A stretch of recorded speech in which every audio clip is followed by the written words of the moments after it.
Our next speaker is Kelsey Falquero, a curious pangolin, an old mammal perfect training tool.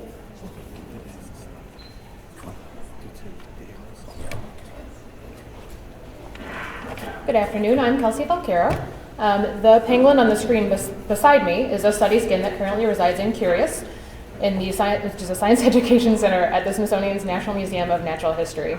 This particular specimen is probably one of my favorites in our education and outreach collections, and not just because pangolins are really very cute. If you're unfamiliar with these kinds of animals, I recommend you look up videos after the talks. They're adorable. A couple fast facts about pangolins. They're in their own order, Pholidota, comprised of only one family, 3 genera, and 8 species. They're the only scaled mammal on Earth, and their keratinaceous scales, which you can see in the photo here, account for approximately 20% of their body weight. So the reason this particular specimen is one of my favorites in Curious is because it has proven to be a great teaching tool. So not only can our educators and volunteers discuss issues of animal conservation, poaching, smuggling, and taxonomy with our visitors, but it can also be used by collections staff such as myself to discuss risk assessments and rehousing. So for every specimen that goes into Curious, our education center, we perform a series of assessments to determine risks to the public and to our specimens. So these assessments look at safety concerns like sharpness or ingestibility, meaning could a child swallow it, contaminants like arsenic and mercury, conservation issues such as fragility, and legal documentation concerns such as acquisition information or lack thereof, and regulated taxa or cultural property issues. So obviously our friend up on the screen here has a high likelihood of being a risk in multiple categories. Unfortunately, pangolins are highly prized in the illegal poaching and trafficking market for their scales, meat, and their blood. And as a result, all species have been on the CITES list since 1975, and if any new species are found, they will be added pretty much immediately. This particular specimen has also tested positive for arsenic. So, specimens that check one or more of these risk boxes are not necessarily removed from Curious or excluded from being in Curious. Instead, we've implemented a rehousing system in which specimens are stored in boxes with polyester lids. Depending on the risks posed, lids are secured with hook and loop dots or chain ties. Specimens posing no risks are left with unsecured lids, and the public may freely access them under general volunteer supervision.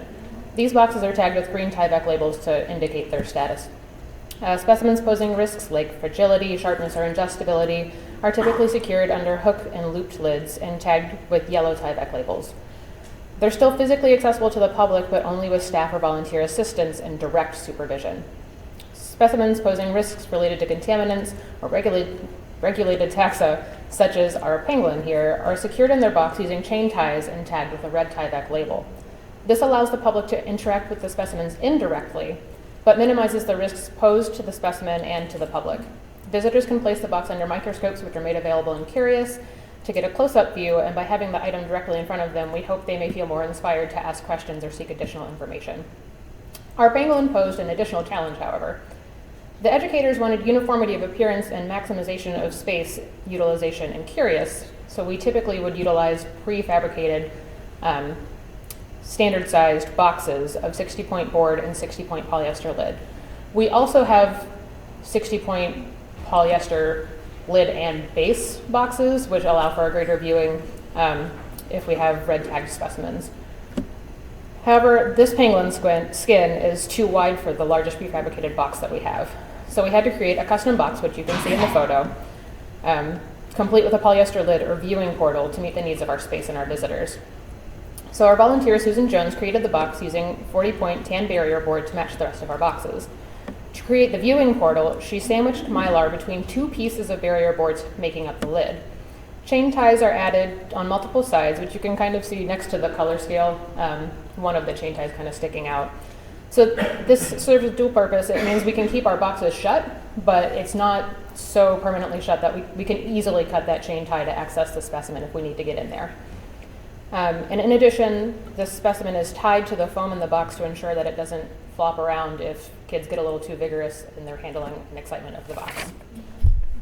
So overall, the pangolin's box has held up remarkably well under daily use by the public for 4 years. This box has also proved useful when explaining our risk assessments and rehousing the related color-coded rehousing system to our new staff and volunteers. And personally, it has also been an ideal example when explaining box construction and materials to collections management interns and graduate students. So for these reasons, and just because pangolins are really cute, this is definitely one of my favorite specimens in the education outreach collections at Natural History. Thank you.